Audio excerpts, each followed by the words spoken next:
नांदेड येथल्या सभेत मराठवाड्यात केंद्रीय गृहमंत्री अमित शहा यांनी परत एकदा तो जुन्या गोष्टीचा उच्चार केला।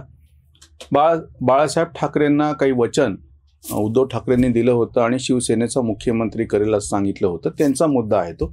पण अमित शहांनी ठासून हे सांगितले की अर्ध्या काळासाठी शिवसेनेला मुख्यमंत्री पद देऊ असं कुठलंही वचन दिलेलं नव्हतं। म्हणजे बंद खोलीत ज्या दोघांमध्ये चर्चा झाली अमित शहा आणि उद्धव ठाकरे, त्याच्यातले एकानं म्हणजे अमित शहांनी स्पष्टपणे असं सांगितलेलं परत एकदा जाहीर सभेमध्ये की असं काही आम्ही आश्वासन दिलेलं नव्हतं, वचन दिलेलं नव्हतं। खरं तर अडचण अशी असते की केव्हाही फक्त दोन व्यक्तीतली एखादी गोष्ट असती तेव्हा त्या दोघांनी एकदाच समोर येऊन सगळ्यांच्या समोर सांगितलं तर कदाचित काही सत्य समोर येऊ शकेल। एक जण काहीतरी एक बोलते, उद्धव ठाकरे म्हणतायत हे खोटं बोलतायत, हे म्हणतायत ते खोटं बोलतायत। आता एक सरळ साधा मार्ग उपलब्ध असतो। सगळ्यात पहिली गोष्ट म्हणजे वस्तुस्थिती काय ते पाहणे। वारंवार म्हणजे महाविकास आघाडीचं जे काही पाप मतदारांना धोका देण्याचं जो तुम्ही कौल दिलेला आहे, निवडणूक पूर्व युतीला कौल दिला होता सर्वसामान्य मतदारांनी आणि त्यांना 169च्या जवळपास आमदार दिलेले होते, तेव्हा त्यांनी सरकार स्थापन करणं ही त्यांची जबाबदारी होती। शरद पवारांना जेव्हा पत्रकारांनी विचारलं तेव्हा शरद पवारांनी असं म्हणून हात झटकले होते की मतदारांनी कौल त्यांना दिलेला आहे। म्हणजे हे सगळं स्वच्छ आहे। वस्तुस्थिती म्हणून सर्वसामान्य लोकांना समजून घ्यायचं असेल तर निवडणूक पूर्व युती जी होती तिनं सत्तेवरती येणं। आता राहिला प्रश्न मुख्यमंत्री पदाचा। त्याच्या आधीच्या 6 महिने म्हणजे लोकसभेच्या निवडणुकीमध्ये शिवसेना आणि भाजपचं जागा वाटप हे जवळजवळ समान झालेलं होतं। लोकसभा निवडणुकीमध्ये मला वाटतं 23च्या जवळपास जागा शिवसेनेने लढवल्या होत्या आणि 25 जागा भाजपने लढवल्या होत्या। भाजपने फक्त 2 जागा लढलेल्या ते हारले होते, मला वाटतं बारामती एक आणि दुसरी गोष्ट काहीतरी चंद्रपूर। बाकी सगळ्या लढलेल्या जागा भाजपने जिंकलेल्या होत्या आणि शिवसेना मात्र 23 पैकी 18 म्हणजे 5 जागा शिवसेनाच हारली होती। जागा तर बरोबर दिल्या होत्या। खरं तर जर भाजपच्या मनात शिवसेनेला धोका द्यायचा असलं असतं तर आपल्यासमोर आलेली वस्तुस्थिती, आतमधलं काय राजकारण असो ते असो, मग त्यांनी इतक्या जागा लोकसभेला शिवसेनेला दिल्याच नसत्या। आधीपासूनचं तत्व असं आहे की वरती तुम्ही खाली आम्ही, म्हणजे लोकसभेमध्ये मोठा भाऊ भाजप असणार, छोटा भाऊ शिवसेना असणार आणि विधानसभेमध्ये शिवसेना मोठा भाऊ आणि भाजप छोटा भाऊ असणार। हे सगळं निवडणुकीतल्या जागा लढवण्याच्या आकड्यावरून दिसून येतं। असं असताना लोकसभेमध्ये जवळपास बरोबरीच्या जागा द्यायचं कारण काय? मग त्यांना देऊनही त्यांनी लढल्या नाही आणि 18चा जो आकडा आहे शिवसेनेचा सर्वोच्च आकडा आहे। इतके खासदार शिवसेनेला निवडून आणता आलेले नव्हते। म्हणजे ही एक मुद्दा लक्षात घ्या। दुसरी गोष्ट, प्राप्त परिस्थिती काय होती? ज्या पक्षाचे 122 आमदार निवडून आलेले आहेत म्हणजे संपत आलेल्या विधानसभेमध्ये, त्यांचा मुख्यमंत्री संपूर्ण 5 वर्षाच्या कारकिर्दीमध्ये राहिलेला आहे। स्वतःच्या जीवावर त्या पक्षाने निवडणूक लढवून 122 आमदार निवडून आणलेले होते। 145चं बहुमत हवं असताना म्हणजे त्यांना फक्त 23-24 आमदारांची गरज होती बहुमत सिद्ध करायला।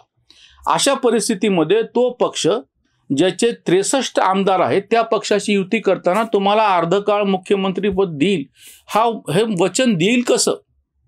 म्हणजे एक अतिशय साधी गोष्ट आहे। समजा अर्ध्या जागा असल्या असत्या तेव्हाही 1995 ते 1999 या काळात भाजप सेना युतीचं सरकार होतं, शिवसेनेचे आमदार जास्त होते, परिणामी आधी मनोहर जोशी आणि नंतर नारायण राणे मुख्यमंत्री झाले, पण अर्धा काळ भाजपचा मुख्यमंत्री असं काही घडलं नाही।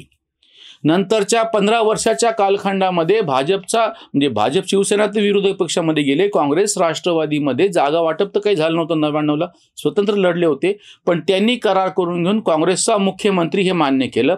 2004-2009 ह्या 2 विधानसभेच्या निवडणुका काँग्रेस राष्ट्रवादी एकत्र लढले होते, तेव्हाही ज्याचे आमदार जास्त त्याचा संपूर्ण कालखंडासाठी मुख्यमंत्री अर्ध वाटप त्याही काळात झालेलं नव्हतं।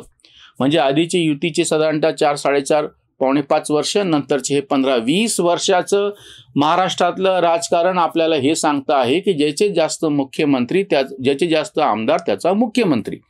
हे सगळं माहीत असताना आणि नुसते जास्त नाही, संख्येनं दुपटीनं तेवढे आमदार असताना तो पक्ष तुम्हाला अर्ध्या काळासाठी मुख्यमंत्रीपद कबूल कसं करेल? मी एक सर्वसामान्य काय म्हणता येईल त्याला मतदार म्हणा किंवा सर्वसामान्य तटस्थपणे जो कोणी बघतो आहे त्यांना आकडे पाहिल्याच्या नंतर काय येते ही वस्तुस्थिती।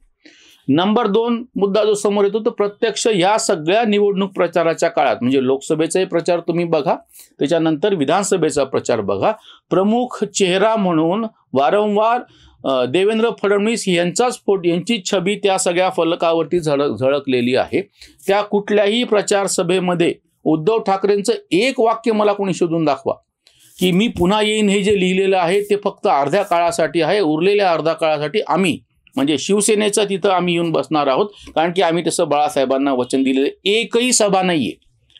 हे जे सगळे लिब्रांडू पत्रकार त्यांची टिमगी वाजवतात, त्यांची हलगी वाजवतात, हे जे चाय बिस्किट पत्रकार आहेत, संजय राऊतांचा थुंका झेलणारे हे जे पत्रकार आहेत, या सगळ्यांनी एक वाक्य एक तरी सभा अशी दाखवा, आधीची लोकसभा, त्या काळातल्या सगळ्या सभा आणि विधानसभेच्या निवडणुकीतल्या प्रचार सभा, या सगळ्या कालखंडामध्ये शिवसेनेचे प्रमुख उद्धव ठाकरे प्रत्यक्ष मंचावरती बसलेले आहेत.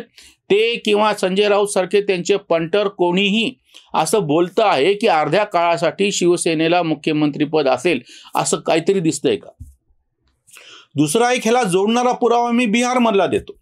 बिहारमध्ये नितीश कुमार बरोबर युती करून निवडणूक लढवत असताना भाजपने आधीच जाहीर केलेलं होतं की आम्ही नितीश कुमारांच्या नेतृत्वाखाली लढत आहोत, तेच पुढचे मुख्यमंत्री असणार आहेत. प्रत्यक्ष निवडणुकीमध्ये त्यांच्या आमदारांची संख्या अर्धी झाली, भाजपचे त्यांच्या दुप्पट आमदार निवडून आले, तरीही भाजपनी नितीश कुमार यांनाच मुख्यमंत्री पदासाठी पाठिंबा दिला. नंतर नितीश कुमार स्वतःहून पलटले आणि ते राजद बरोबर गेले, ती गोष्ट वेगळी. भाजपनी एक पक्ष म्हणून जे आधी आश्वासन दिलेलं होतं ते तशाला तसं पाळलं आणि नितीश कुमार यांना मुख्यमंत्रीपदी पाठिंबा दिला. त्यांचा मुख्यमंत्रीपदी शपथविधी झाला आणि आपण त्यांचे दुय्यम सभासद म्हणून त्या मंत्रिमंडळामध्ये भाजपचे सगळे आमदार सहभागी झाले. मग हे सगळं उदाहरण समोर असताना काय म्हणून उद्धव ठाकरे असं म्हणतात की आम्हाला आश्वासन दिलेलं होतं म्हणून? म्हणजे जी वस्तुस्थिती पाहून मी तुम्हाला सांगतो, प्रत्यक्षामध्ये त्या दोघांमध्ये काय घडलं ते दोघंच जाणे, त्याच्यावरती इतरांनी आपण चर्चा करून उपयोग काहीच नाही, निष्पन्न काहीच होणार नाही. म्हणून मी म्हणलं की अमित शहा जे काही बोलले आहेत ते 2 मिनिटं आपण विसरू.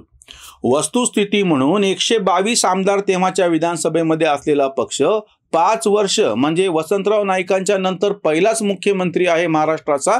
कुठल्याही पक्षापैकी असो, विरोधी पक्ष असो की काँग्रेस तेव्हाचे सत्ताधारी आधीचे असो, कोणालाही आपला 5 वर्षाचा काळ पूर्ण करता आलेला नव्हता. 1995च्या नंतर एकाही पक्षाला म्हणजे 1995च्या निवडणुकीमध्ये आधी 1990 मध्ये काँग्रेसचे 141 आमदार निवडून आले होते. त्यानंतर 2014 पर्यंत काँग्रेस, राष्ट्रवादी, भाजप, शिवसेना चारीपैकी एकाही पक्षाला 100चा आकडा पार करता आलेला नव्हता. भाजपनी 2014 मध्ये स्वतंत्र लढून 122 आमदार निवडून आणलेले होते. तो भाजप जो केंद्रामध्ये सत्ताधारी होता त्याला स्वतःला स्पष्ट बहुमत 1984 नंतर पहिल्यांदाच केंद्रातही कुठल्या तरी पक्षाला स्वतःचं बहुमत मिळालेलं होतं. 272चा आकडा असताना भाजपचे 282 खासदार निवडून आलेले होते.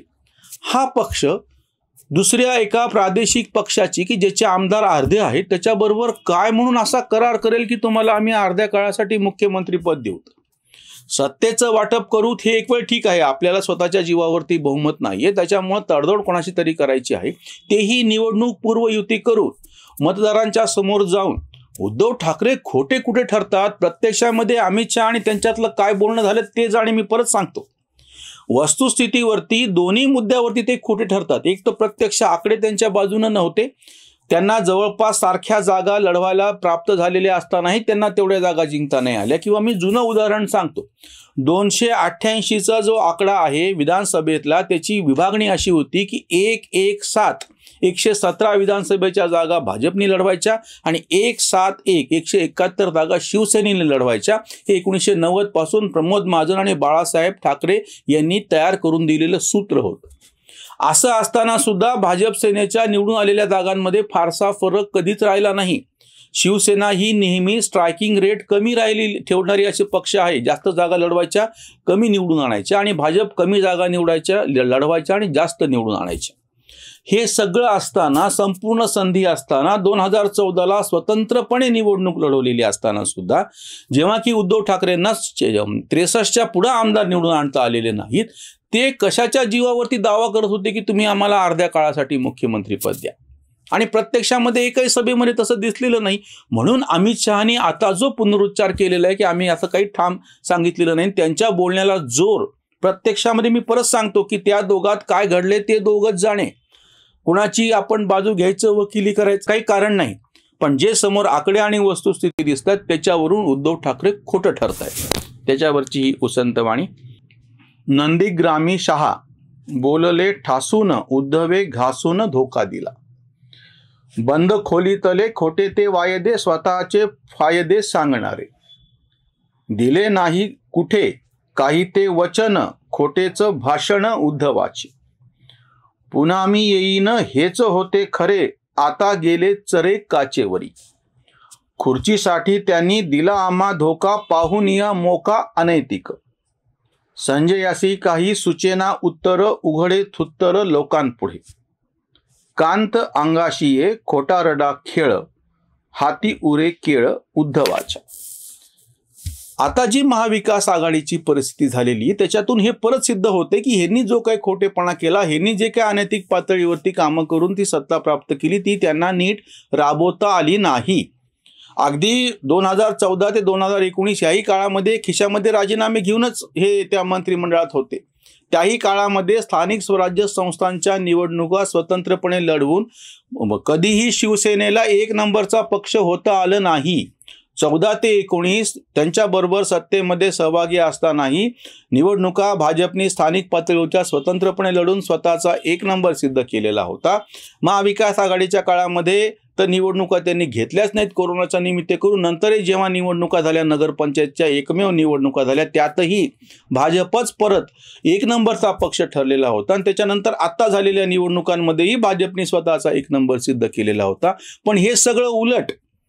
आपल्या बापाला काय वचन दिलं आणि कोण गद्दार आणि कोण ओके आणि कोण खोके म्हणत बसण्याच्या पेक्षा उद्धव ठाकरेंना संधी होती की त्यांचा पक्ष एक नंबरचा आहे हे त्यांनी प्रत्यक्ष कृतीतून सिद्ध करावं. बडबड करून काही होत नाही. देवेंद्र फडणवीसनी कितीही बडबड करो, प्रत्यक्षामध्ये जेव्हा कृतीतून त्यांचा पक्ष एक नंबरचा सिद्ध होतो तेव्हा त्यांचं महत्त्व नेता म्हणून अधोरेखित होतं. बोलल्यानं होत नाही.